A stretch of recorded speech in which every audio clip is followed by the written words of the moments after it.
The first event of the Virgin Australia Supercars Championship is in South Australia, known for festivals and events.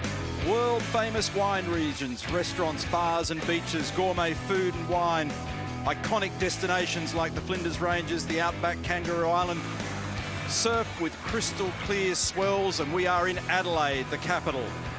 What a great place to race as we get set for the Clipsal 500, the 2017 races 1 and 2 in the championship. And that's the scene. A beautiful day here in Adelaide in South Australia, and we're set to go qualifying to sort out the order for qual prior to a shootout tomorrow that'll set the grid for race number 1 of the Virgin Australia Supercars Championship.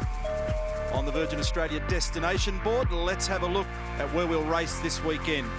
Famous in the heart of the city since 1985 with Formula 1 and for supercars since 1999. 3,220 metres of racetrack, 14 turns for a little more than 140 kilometres an hour for an average speed, with a top speed of just 245 k's. But don't let the speed belie the action, because there's a ton of it round here. Concrete walls, big curve, lots of surface variations, a whole bunch of passing spots, and year on year, it never fails to deliver. Pretty hard on tyres, pretty hard on brakes, but really hard on suspension, especially through turns 2 and 3 here in Sector 1. Broken into 3 parts as always. So far today, we've had 2 very exciting practice sessions, and our last practice session was an absolute beauty. Shane Van Gisbergen, our reigning champion, got it wrong at turn 7, pushing it to the max. Jamie Whincup, runner-up in the championship last year, on the exit of turn 11 with only a couple of millimetres to the right-hand side of the car, immediately pacing this weekend. Nissan are strong as well, and Rick Kelly in the Nissan Motorsport Sengled Racing Nissan Altima has been fast. Several people have crossed the line so far this weekend. We've seen Nick Percat and Tim Slade in the Brad Jones Racing Commodores rubbing the wall. James Courtney looks speedy here as well. Remember race 1 2016, an awesome race between he and Jamie Whincup. Those guys in the newly labelled Mobil 1 Racing HSV Commodores are looking very quick. But the guy that's put the runs on the board so far in the Shell V-Power Racing Ford Falcon is Scotty McLaughlin. Car number 17 for Dick Johnson Racing Team Penske. A very quick time, got into the 19s, looked far more settled in practice 2 than he had in practice 1, and he's going to be a quick man. So now, an equaliser. Everybody's on brand new Dunlop tyres ready for this hit out. And there they are, all marked up. The car's at 45 degrees, about to be released. 26 of them, 25 boys, and 1 highly credentialed girl will join the field. Simona Di Silvestro is setting off for her first shootout in qualifying. That's a whole different deal with a brand new set of tyres when you've got to put everything on the line and try and generate that 1 lap of speed. And what we're looking for off the back of this is 10 cars to advance into the shootout for tomorrow to sort out the top 10 placings. But everything thereafter, from 11 through to 26, that gets sorted out right now. So practice 2 results. Scotty McLaughlin, how's the number? 1 minute 19.8. He's only a couple of tenths of a second away from last year's practice record that he set in the Volvo. Rick Kelly and Shane Van Gisbergen in there as well in the 19s. Then Whincup, Todd Kelly. So 3 of the Nissan Altimas inside the top 10. They've done a lot of work over the summer. They continue to make progress. Nick Percat looks very strong as well. He spent 4 weeks back here over summer with his mum and dad, been training in the mid-30s to high 30 temperatures around here, just acclimatising himself. And just on the subject of temperature, managing tyre pressures and temperatures, very, very important going into qualifying. And at Shell V-Power Racing, they've got tyres out in the sunshine there to get them up to 10. So, cars trickling out the end of Wakefield Street up to turn 4 now in preparation for this qualifying session. And car number 3 on screen there was Taz Douglas.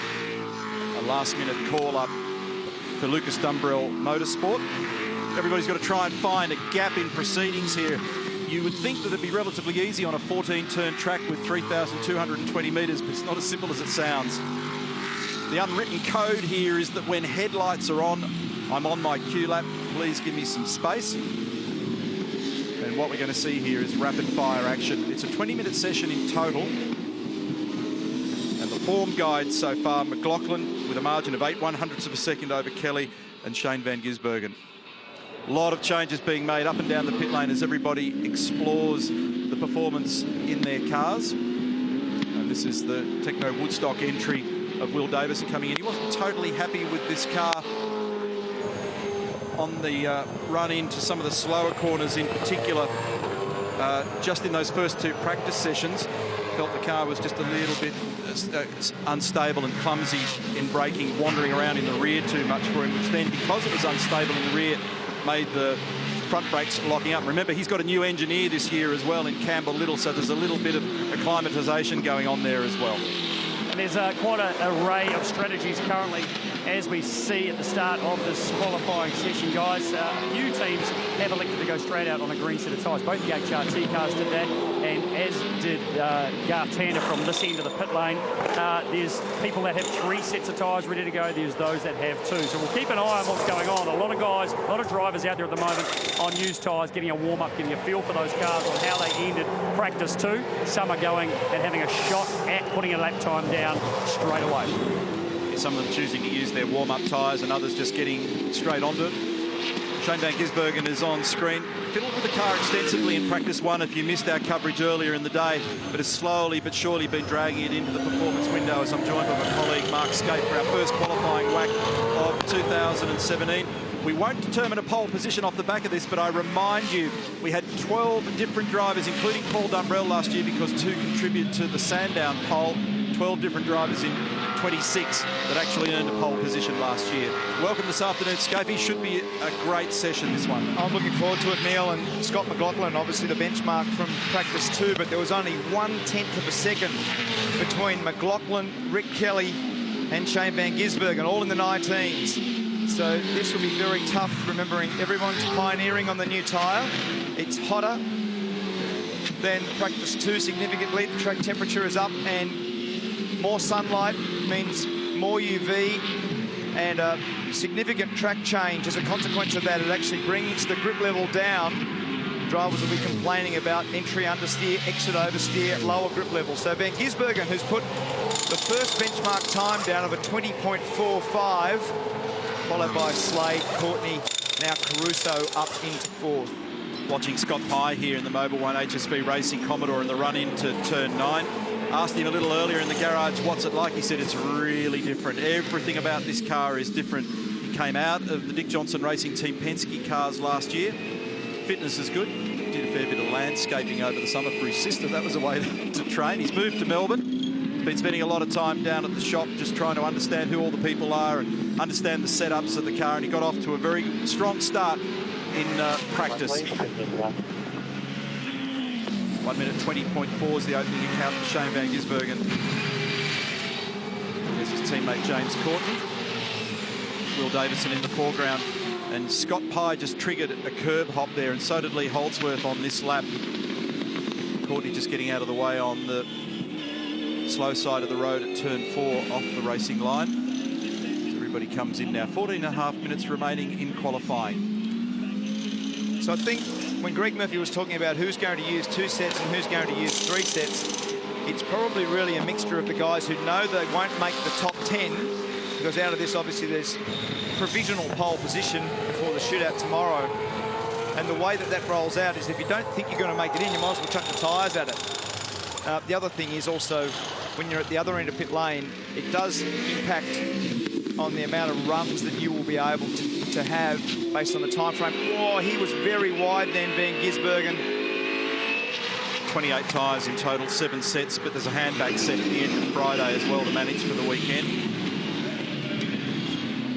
One thing that you never doubt with this guy is commitment. And he's done a massive amount of driving ever since we saw him last. Good job, mate. Good job. In this lap. P1 by 3.5 tenths at the moment. Good number, 1 minute 20.0582. And he's got 0.37 over Michael Caruso from James Courtney, then Tim Slade. So he went straight to Malaysia at the end of the championship last year and said it was a pretty difficult race for him there. It was so hot. Then he went to the States for some testing in preparation for Daytona. Had a few weeks back in New Zealand, and then he had the Daytona 24-hour. Unfortunately, a teammate got involved in a crash and put paid to that effort. He's done 4 of those now, those Daytona 24 hours, Shane van Gisbergen. Then he did the 12-hour up at Bathurst. So he's already clicked up quite a number of kilometres. Whincup, by the way, has got a very impressive split in the middle sector at the moment, in Sector 2, as we focus on James Moffat. He really is liking this car at the moment, feeling quite comfortable with it. Back to Will Davison on screen, car number 19. Personal best in the first sector for him. James is particularly impressed with the power delivery in the Wilson Security Racing Gary Rogers entry. Remember, very, very different configuration to the Volvos that they ran last year. And even chassis balance, he feels a little bit more normal for his driving style. Will Davison's 5th in the order at the moment as he exits the final corner. Should be slightly... I thought it was going to be slightly better, but it wasn't. 20.69, so stays in 5th, and that's the bit of a moment that I was calling on. Huge amount of curb with Van Gisbergen and sent him wide. Bumped that tyre bundle on the right-hand side and unloaded the right-hand mirror. And now McLaughlin, who, as we said before, was so impressive earlier today, 19.8. And uses every little bit of road around the left-hander at 11. This fast run up behind the pits to 200k in 5th gear, back to 2nd gear. Gets it turned in. Made a big mistake there earlier today. Cost himself a lot of time. What's it do for McLaughlin? Sends him to the top with a 19.78. Well done. That's the fastest time of the weekend so far. 1/10 of a second quicker than his own best in practice 2. Clean on the tyre, clean on the tyre. Thank you, clean on the tyre. So stay on the clean side of the road. I was just going to do a bit of SBS work on that. Subtitling. And the 88 of Jamie Whincup in here getting some service. They've gone to work on the front end of that car. They've changed the front dampers. Now, I quickly asked Mark Dudden, what is Jamie looking for? And it was the initial turn. So basically, when that car starts to turn, he's having a problem with the rear of the car not following the front. So under my limited experience, I would say they've probably stiffened up the front using a change of damper for the 88. He's about to hit out again with another brand new set of double-up tyres ready to go on that car. And Shane Van Gisbergen has just arrived back in the lane, and he is having a chat with his engineer, Grant McPherson. While you were talking, Greg, Todd Kelly's on a very good lap. Fastest first sector for Todd Kelly. And he's done his personal best second sector. Where does it put Todd? Up just in front of his brother into 4th. So McLaughlin, Van Gisbergen, Cam Waters, great lap time. He's jumped into 3rd. Todd Kelly, Rick Kelly. There's a Mildura trifecta there with Waters, Kelly and Kelly. Caruso, Courtney, Slade, Davis and Holdsworth. Now both Pye and Lowndes have hopped over the curb at turn 2, so that means they get no calories out of this lap. And the Kelly brothers have been quick in the first 2 practice sessions. Todd ended up being the 5th fastest in practice 2, brand new tyre about to go on the Falcon. So he's moved up into 4th on that number, a 1:20.3. And you had a shot there a moment ago of Dylan Talabani, his new engineer. Certainly not new to the game. He came out of the Pro Drive bunker, and there's been quite a significant engineering shuffle down there. Here's McLaughlin looking at data, contemplating life. It's a very good time that he's achieved. A 1:19.7. He's got nearly 0.3 of a second over Shane Van Gisbergen as he approaches another set of tyres. So they'll get him back out on those and wait for just the right moment. There's still 9 minutes remaining in this session. Tim Slade on screen. Freightliner Racing, car number 14. Tim at the moment is down in 9th. The reason that we're focused on him, it's been a personal best in sector 2, in the middle sector of the racetrack, but he's done the session best number in the first sector. And I couldn't find either Tim Blanchard or Tim Slade earlier on, but I did have a chat to Nick Percat, and they're certainly happy with their cars down there. Bradley was pretty happy with their opening account as well, the team owner. Fabian Coulthard up to 3rd with a 20.16. Dave Reynolds now up to 4th in the Commodore, and there's Slade, who's just jumped Dave Reynolds. So Reynolds now to 5th, Slade to 4th with a 20.19. Adelaide boy. So people in the background cheering his efforts. Now we're riding here with James Courtney out of turn 11.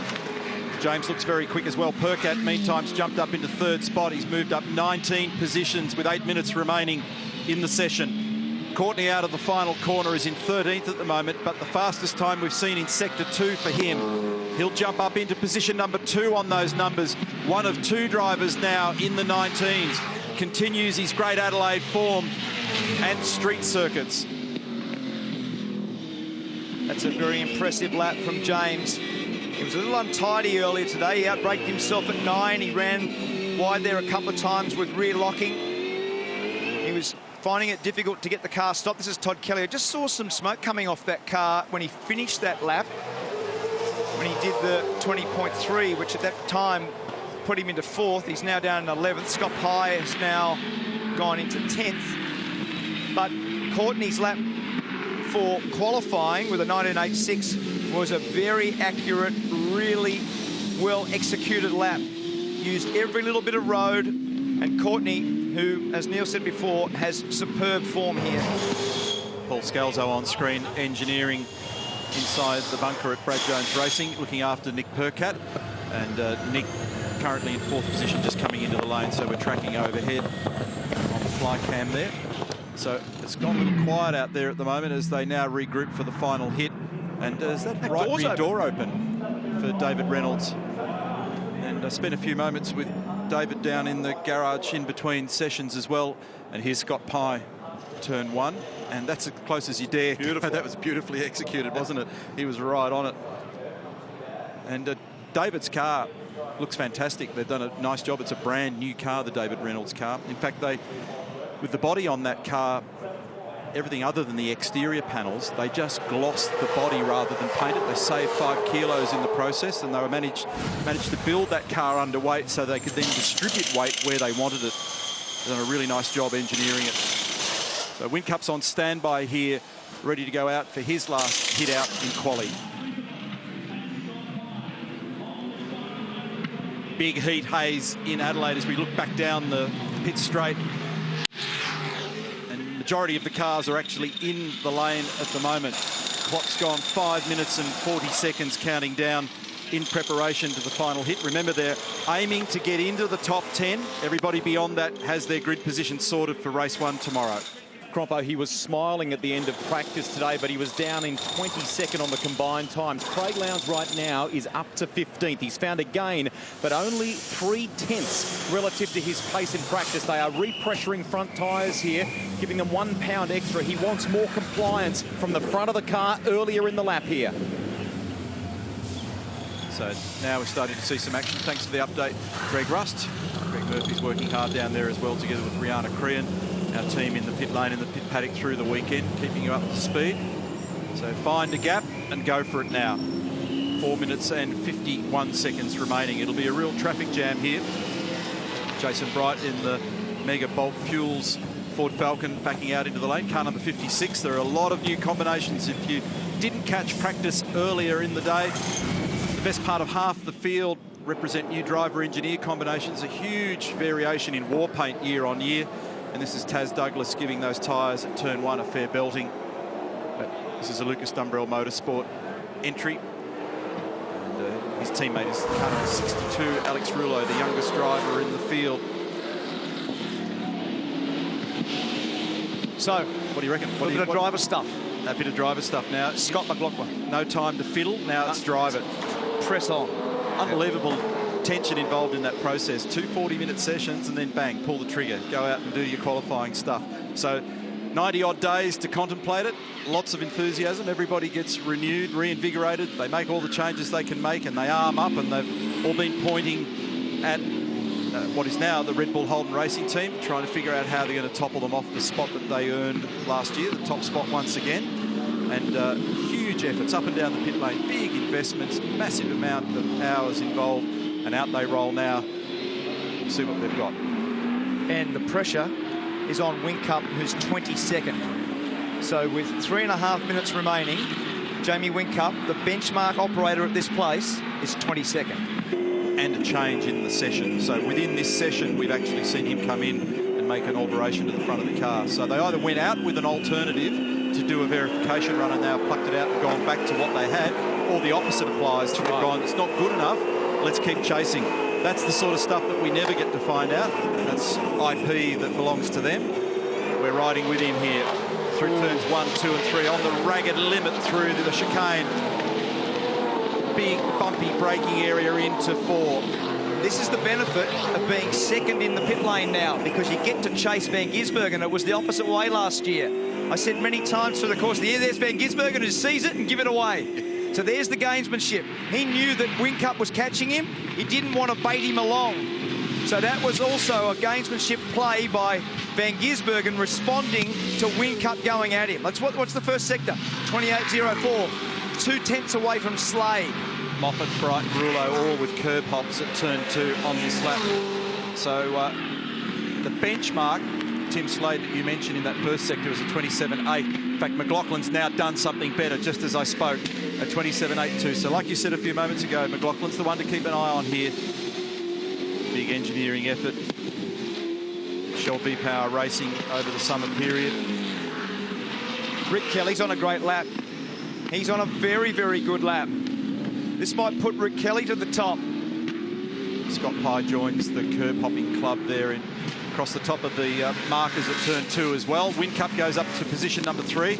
So McLaughlin's done that 19.7 earlier. Then it's Courtney, Whincup, Van Gisbergen, then Percat, then Coulthard, Slade, Reynolds, Lowndes has improved his act. He's up in the 10th now. And Rick Kelly's gone up into position number 2. He's just 8/100ths away from McLaughlin. McLaughlin's tucked in behind James Moffat here. Does he improve the number? No. He all but matched it. I think he got held, so he's all but matched the time that he did. He's missed out by a whisker. There's only 1 minute and 13 remaining, so he's not going to recover from that with traffic in the way now. He may be vulnerable. He's on the provisional pole at the moment, McLaughlin. Here's Todd Kelly. Coulthard's moved up into 4th position. Todd Kelly moves up a couple of spots now to 13th. Will Davison and Scott Pye with curb hops. Mark Winterbottom fans, he's gone to 7th in front of Cam Waters. Nick Percat and Slade are 9th and 10th. So Lowndes is 12th. Now Dave Reynolds pops up into 9th, so he's taken Slade out of the top 10. Who can get into the top 10 from there? Mostert's the one to look for, because Mostert's down in 20th. 30 seconds remaining for qualifying 1 of 2017. Mostert jumps up a bunch of spots on that lap that we were watching, now into 4th. Van Gisbergen now goes to the top. He's just knocked off McLaughlin. I talked about the fact that McLaughlin may be vulnerable. Remember, this does not sort the pole, but it does sort the top 10. Great turnaround from this morning. Thank you. And it was a great turnaround, wasn't it? But he got it by 1/10,000th of a second. A 19.7806 plays a 19.7807. Unbelievable margin. Sets up a huge shootout tomorrow between those two. How's that for a pressure game? 1/10,000th of a second. As Scapey just pointed out, big lock up by Dale Wood into the final corner. So the flag's out and done. Van Gisbergen, McLaughlin's come to the lane. Rick Kelly, James Courtney, Chaz Mostert, Fabian Coulthard, Jamie Whincup recovered. You raised your eyebrows earlier. He's in the top 10. Then Winterbottom. Cam Waters done a very good job. He's been in a top 10 shootout here before. Then David Reynolds in the 10, and just out, and he'll be disappointed by this, is Percat and his teammate Tim Slade. We're watching Will Davison now. Lowndes has not made it. He's 13th. Caruso hasn't made it. Tander's 15th. Will Davison on screen at the moment is down in 17th position. 5th in the championship last year. And can he do it? Can Will Davison get into the back of the top 10 here, Neil? Because he's got to do a 20.1 to get in. We're looking at it, we reckon it's 8th or 9th at the moment. He's just dropped some time at the left-hander behind the pits. So Dave Reynolds is 3/10ths adrift of Van Gisbergen. 3/10ths separate him, and he doesn't improve. He's still 17th at 20.28. He misses out by 0.18 of a second. And the man who will be angry is Scott McLaughlin. That balk at the end of the lap absolutely hurt what was the best lap of the day. Dick Johnson in conversation with Scotty McLaughlin, who's proudly running number 17 on his car, the number that Dick Johnson made famous for many years. And the person that you saw walking out of the garage before was Steve Webb at Techno Auto Sports. Great qualifying session. It's something of a window for what's to come for 2017, when two teams with absolutely nothing between them in driving talent and engineering skill, wind up 1/10,000th of a second apart. You know what kind of a season we're in for. Van Gisbergen, McLaughlin, Kelly, Courtney, Mostert, Coulthard, Whincup, Winterbottom, Waters and Reynolds. That's the top 10. And look at the margins. We get all the way to 20th mark, and it's only just inside 7/10ths of a second in 3,200 metres of racetrack. Then further afield, we've got Wood, Bright, Blanchard, Di Silvestro, followed by Douglas and Rouleau. Scott McLaughlin, apologies to interrupt your conversation with Ludo, but 1/10,000th of a second separates yourself and Shane Van Gisbergen. Just a beautiful way to set up this season. Yeah, I guess, yeah. It's rude of you to interrupt because I struggle just as it is. I'm sorry. Yeah, no, but no, look, I'm pretty happy. I'm stoked. I mean, a lot of hard work's gone in, not only here but at the shop, and the guys and girls at the shop have done so much at DJ Team Penske, and to have Shell V-Power on board and start like this is fantastic. So, yeah, I'm stoked. I'm over the moon. Yeah, bro. Cheers. Not quite solidifying the qualifying positions. We've got a top 10 shootout tomorrow, which we love here at the Clipsal 500. One lap is all you get to do it. Yeah, I love that one lap, but it's always exciting around here. So Shane's one of the best in the business, and we're in the toughest touring car category in the world. So it's going to be hard, but look, I'm stoked just to be here and get involved with the guys. We look forward to tomorrow. Thanks, Scotty. Thank you. Cheers. Shane has just literally looked at the timing monitor and gone, how close was that? Where do you find 1/10,000th of a second over these guys around here? I went to toilet before qualifying, so maybe that was it. But the car was not good this morning, but we've really worked at it. Comfortable. Car's awesome, pretty fast on this new tyre, really liking it. So it's not pole yet, but we're in the shootout, feeling really good. Good stuff. You bought a ticket to that shootout, as you rightly point out, but that is, you've got to say, that's a positive way to start the title defence. But man, it looks like it's game on, doesn't it? Oh, definitely. I followed that car, Scotty's car, earlier today, and it just looks like one of ours. So obviously Ludo's plugged a bit of that setup in, but yeah, they're doing really well. They're up there. We expected them to be, so it's good to have great competition and fighting hard for it. There he is, the champ, smiling. Great start to the race weekend here.